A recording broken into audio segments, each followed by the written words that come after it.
Hello, my name is Halpin, and I'm the president of the New Jersey Jazz Society. I'd like to welcome you to our January social, but before we get started, I have a couple of items of business I'd like to bring to your attention. One is that the Jazz Society is funded almost entirely through membership and donations.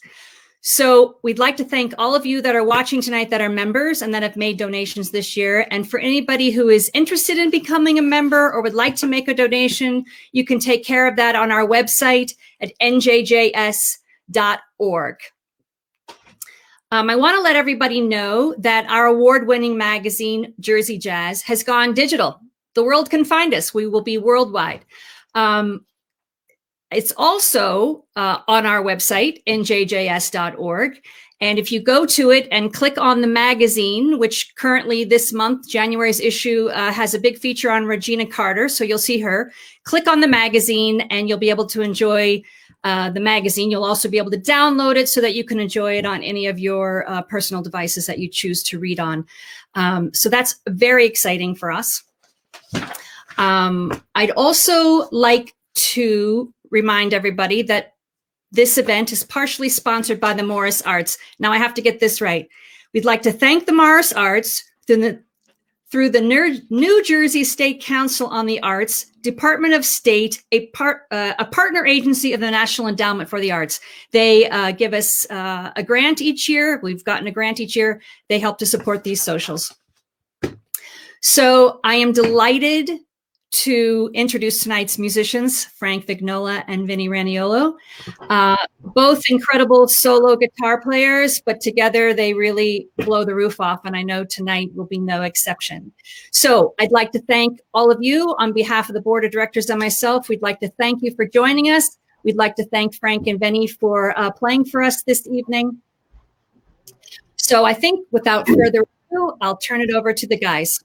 Thanks, Frank. Thanks, Vinny. Have fun. Thanks, Cindy. We're going to start with In a Mellow Tone for Bucky Pizzarelli.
All right, welcome. That's in a mellow tone. Vinny Raniolo and myself here honoring five legends of the guitar, innovators of the music that we love so much, from New Jersey, too, with the exception of Les Paul, who was originally from Wisconsin but made his home in New Jersey very early on in his career.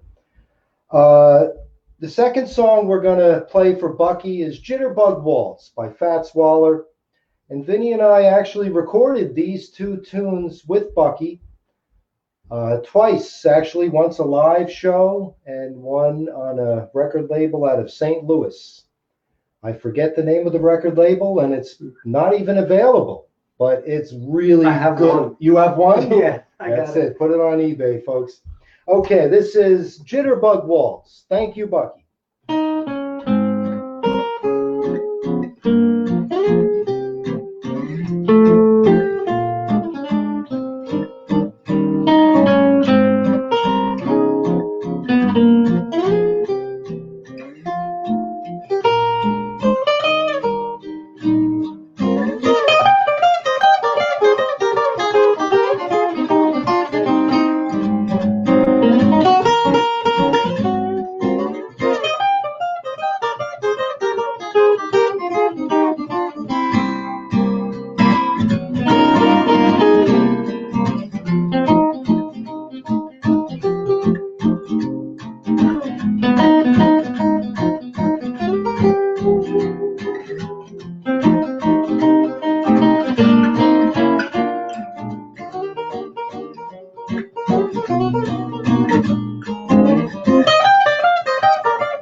All right, Jitterbug Waltz. Thank you, Bucky. Now we move on to the great Al Caiola. Now, Vinny and I did a series of shows at a place called the Cutting Room in New York City. And it was our guitar night. So we used to go and pick up Bucky. And then after we picked up Bucky, we'd go pick up Al. And Al would come down at the age of 93 and 94 with his amp in one hand and guitar in the other. Where do you want this? I'm like, let me take that for you. No, I'll get it. And he puts it in the trunk. Remember that? Yeah. And they would tell stories and stories. And neither of them could really hear that well. So they'd be yelling these stories. And it was great. Just wonderful. So Al was just one of the great guitar players of all time. Talk about touch, tone, unbelievable musician.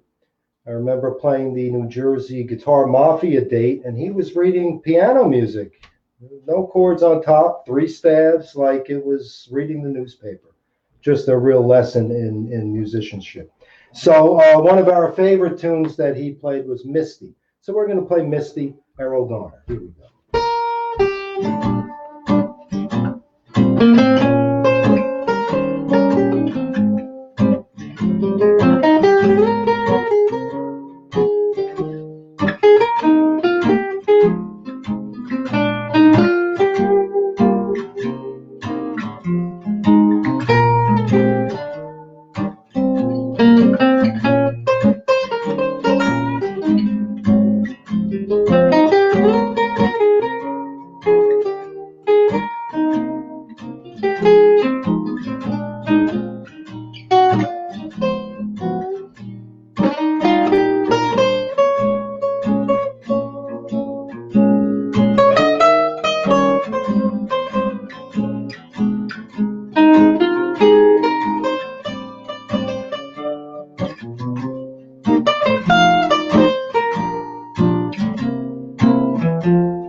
All right, thank you, Al Caiola, for all that great Italian records you made. Wow. Yeah, amazing.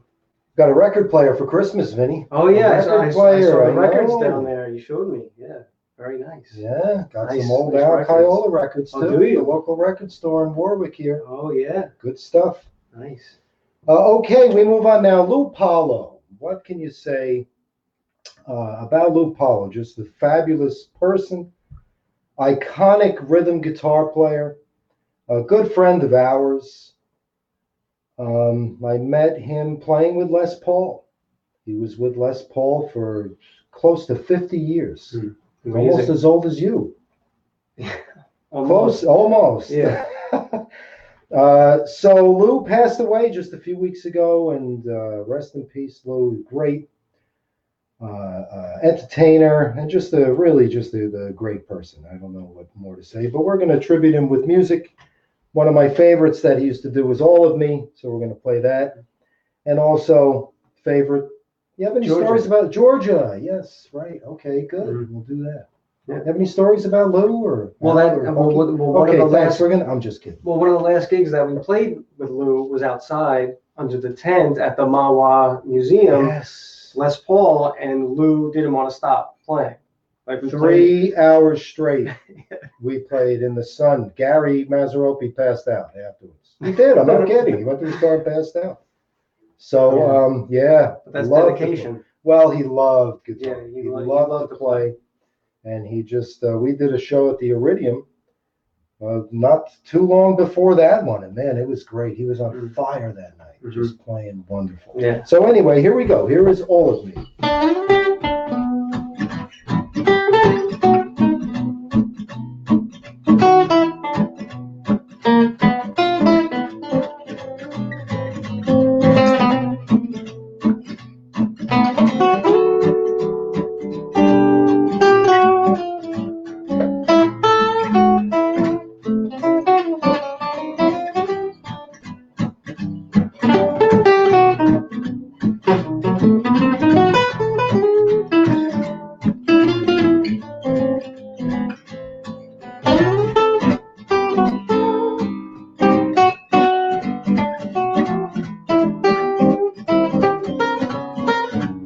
Join us, sing along at home there. No one can hear you, so all of me.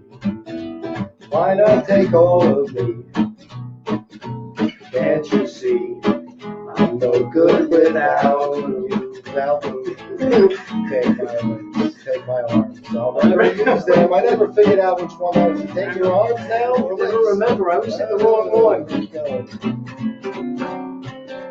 Your goodbye left me with eyes that cry. So your goodbyes or your goodbyes? How can I go on here without you? You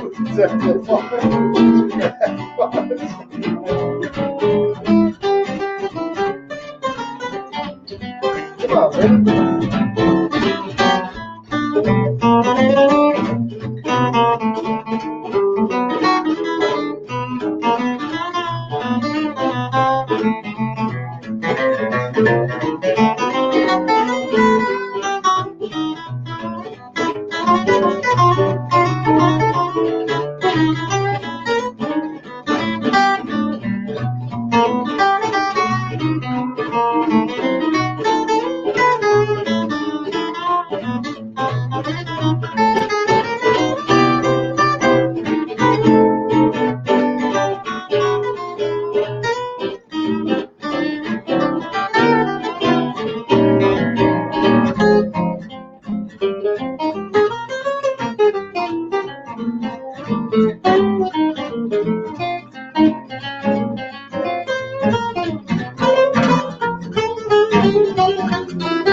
Good stuff.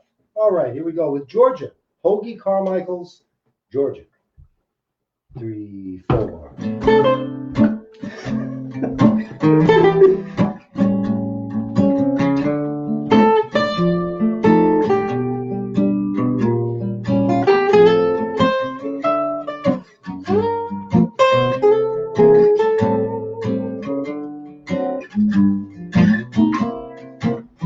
Georgia.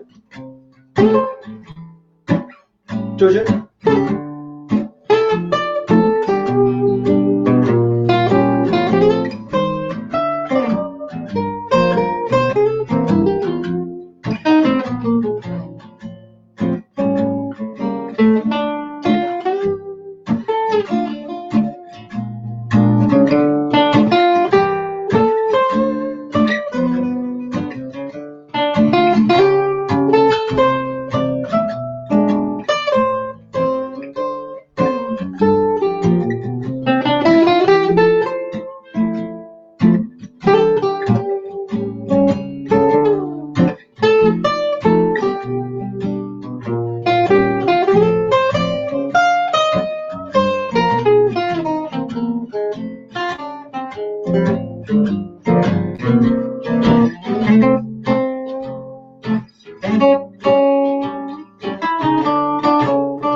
Pallo. Great. Yes, Lou. Now, one of my favorite parts of playing with Les was playing with Les and Lou and Nicky Perron on the bass. Wonderful quartet we had for many years. And one of my favorite points in the show was when we would play Brazil. I always loved Les's record with that. And Lou's rhythm on that was just absolutely stunning. Just stunning. And in my personal opinion, this is kind of going to be a bridge into some of the music of Les Paul, because the second half of Les's performing life was with Lou. And I think without Lou, that sound that Les had from the 1980s until 2010 was in large part due to Lou Pallo. So this is a tune that kind of brings that all together, Brazil.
All right, I love that arrangement.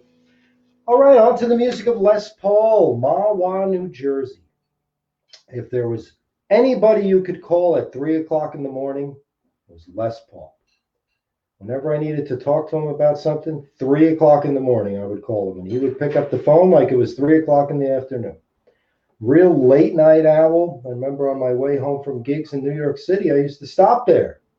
Sometimes 2 in the morning, bring some coffee, and we'd hang out, and just good times. So I played with Les for many years, and this was his first hit song with Bing Crosby.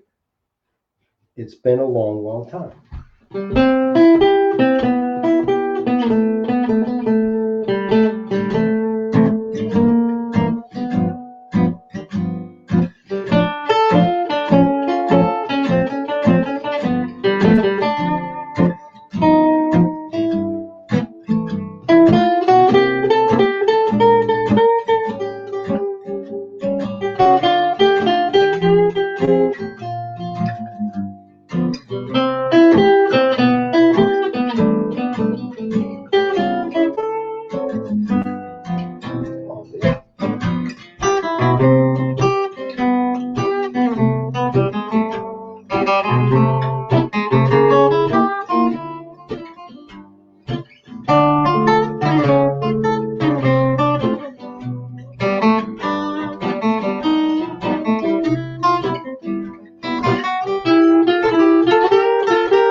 Pay attention.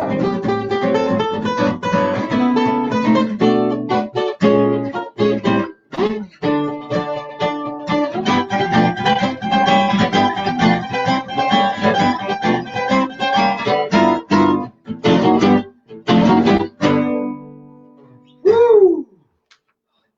Man, it's been a long time since you played that one, It was huh? like a journey to the moon. That was like a journey to the moon. Wow, I remember. Remember hotels, Vinny? Yeah, I remember how small they used to be. I know. Remember the last one we stayed in last February? It was so small. The mice were hunchback. Yeah, I had to go outside just to change my mind. You had to go outside just to change your mind? Just to change my mind. Well, Yeah. when I smiled, my teeth actually touched the walls. I called room service. I said, send me a room. Nah, I called down. It was so dirty. I said, I got a leak in the sink. They said, go ahead. Everybody else does. Oh, Yeah, it was bad. yeah. But now, I just stay home. Okay, so now we're going to play Lover. Lover, after many years on the road. It's not about us. No, not at all. Richard Rogers. By the way, that's Bucky's guitar right I now. know, it looks like Bucky. He's got his hat on. I know that's why it looks like him. That's Bucky's hat. You want to on grab Bucky's it or guitar. Yeah, let's show show it. everybody? Here, I can hold yours. Just don't knock over all the lights and all the other guitars. Okay. If you hear a loud sound, folks, that means Vinny's leaving very soon with a big bill. Oh, there goes that one. Oh, sorry. Okay, so this is Bucky Pizzarelli's Gibson L5, and that's his hat. If you remember, I remember we were in Switzerland and we bought Bucky a hat from Switzerland, real nice cap, and he gave me that in return. So it sits atop the peg head of his Gibson L5. All right, thank you, Vinny. That was very nice. I'm putting it away much more carefully. Okay, good. 1933, that guitar was made. Remember that year? That was a good year for you, Oh, huh? great. Man, you did well on all those stocks. I know, it was like another lifetime. It was another lifetime. Okay, so Les Paul, ladies and gentlemen, we could go on forever playing the music that he made famous, but the reason why I picked those two songs, Vaya con Dios and How High the Moon, was because they were his two best-selling hits. He had 38 million selling records. It's like more than the Beatles. No, it's not more than the Beatles. No, almost. No, maybe. I don't know. It's a good question, though. But I remember one night when I first started with Les, I was hanging out on the break at the old Iridium at that hotel, the Empire Hotel, where they still owe us money for playing Yeah, I upstairs. remember that. They owe us money. A lot of money, too. Yeah. They stiffed us, as a matter of fact. Last And time, we that's only the get only first time we place. ever got. No, that's okay. We'll try that. He lost a few fingers, but that's okay. You know, what are you going to do? Anyway, that's the New Jersey Guitar Mafia for you right there. So what was I saying? Les and he had 38 million selling records, and on the back of one of those hits records was this one. We didn't plan on this one, but it's Just One More Chance, one of my favorite Les tunes. Oh, the Beatles, 183 million records. That's what that says right there. The Beatles, 180 million. Well, right, they sold more records, but he had 38 hit songs. The Beatles must have had 38 hit songs. Oh, I thought you said 38 million selling records. Did the Beatles have 38 records? They had 100. They had 38 records. Yeah, I'm sure they had 38 records, didn't they? Yeah. Okay. We should play. Right, let's. They're saying play more music, stop talking. please. That's what it says right there. See that? Stop talking. Yeah. Okay.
Start from the bridge.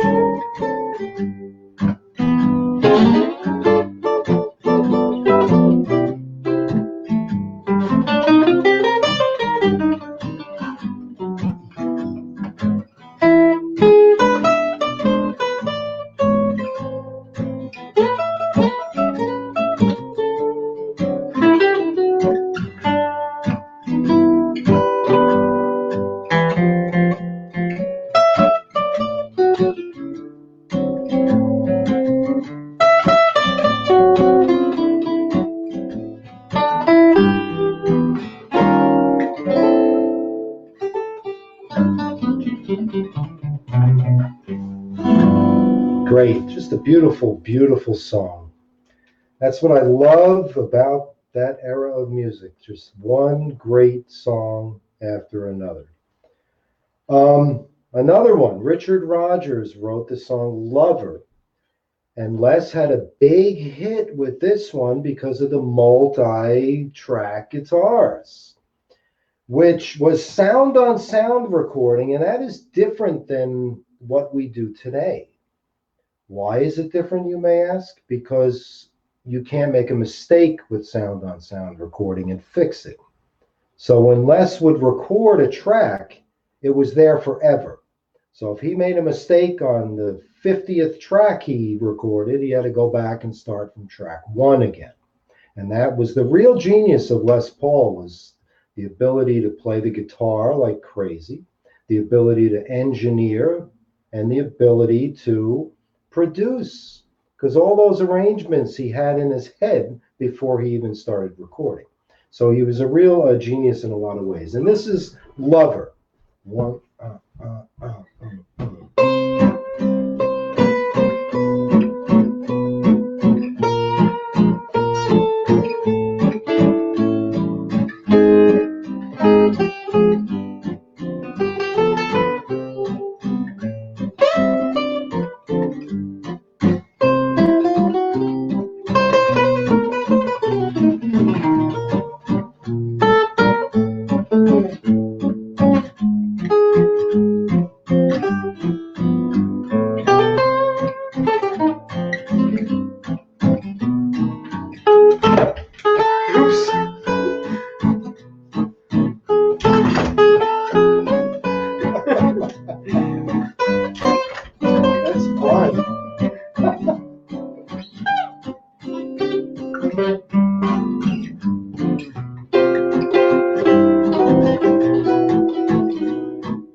You know, I just found a DVD. I've been going through all my DVDs and records. Mm-hmm. We have recorded a lot of material and played a lot of shows. I found stacks of stuff, and what I came across was us playing that in Genoa, Italy. Do you remember that at that beautiful theater for Beppe Gambetta's guitar the night? acoustic night, yeah. Woo! We played it a lot better then. Yeah, well, we were on the road a lot. We played a lot then. We were playing every night. Did we? Yeah, just about. Wow. We did. I mean, some nights we were driving through the night.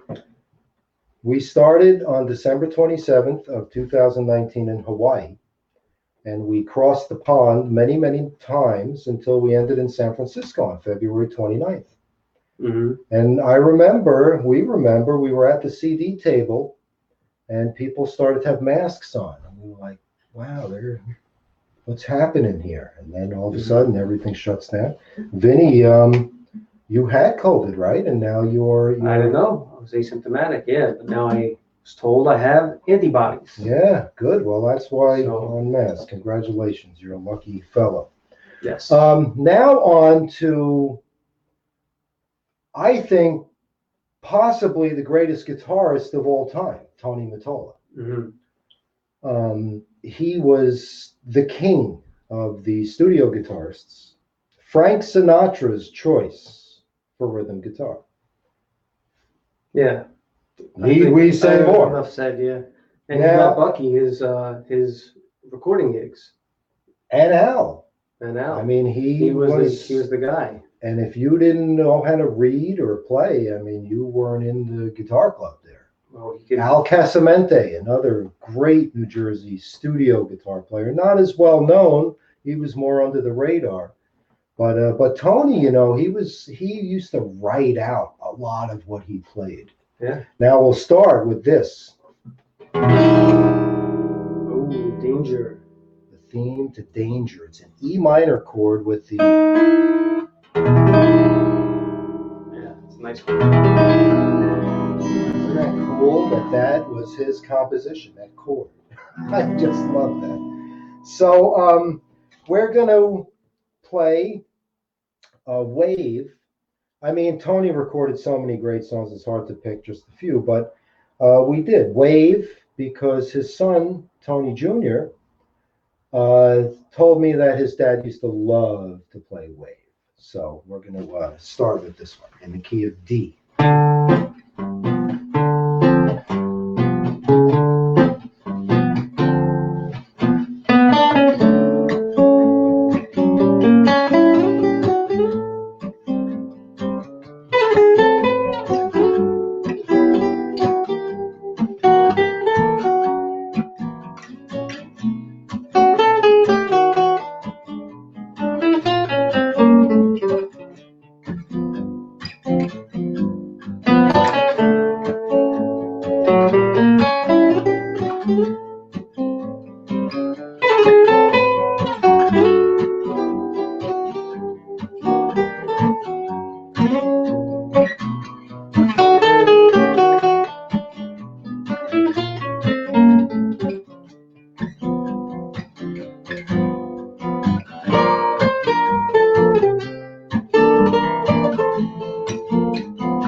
All right, Joe Beam. Not Jim Beam. Oh yeah, That's that's later. Joe Beam, what a great songwriter. So I could play all night here. So we're going to do our final number here. We were going through a bunch of Tony Mottola stuff before, trying to, again, figure out the two songs. And so we're going to end, because I just love this rendition that he did. We're going to do our rendition of it, because to be honest with you, I don't think I could play it the way he played it. Yeah. It's just incredible. It's amazing the way that he played it. Yeah. And the tone on his guitars. I mean, that was one of the things I loved about, I got a chance to play with every one of those guitars. Not play with Tony, but at least meet Tony. But I got a chance to play pretty extensively with the other four guitarists. And what I always noticed was how great their tone was. Mm-hmm. Whether it was Bucky or Lou or Al, they would just plug in and it sounded great. Mm-hmm. They didn't fiddle with the amp. They didn't do this. They just plug me in, plug them in, and boom, all in the hands. So that's what I really love about listening to those records too, those old Tony records and Al Caiola records. And I just got a record that Bucky produced. Oh, the Warren Vichet's first record, produced by Bucky Pizzarelli. $5. I got it for $5 because it was unmarked. So any record that's unmarked, $5. All right. I wiped them out. Jim Igo, he's crying right now because I took all his records. Okay, anyway, no, I'm just kidding. Jim Igo has a great record store in Warwick, New York here. Jim Igo is a fabulous promoter. For many years, he used to promote the Iridium. He's done events for New Jersey Jazz Society, jazz promo services. And I want to thank New Jersey Jazz Society and everyone involved here. And thanks for coming up, Vin, and being a part of this. This is really a special night. It's fun to play again together. This is great. I can hardly wait to. When's the next one? When's the next one? Huh? Can't hear you. See, that's what happened. I think they're on mute. Oh, that's right. Okay. Okay, here we go. This is Malaguena.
right. Thank you, Tony.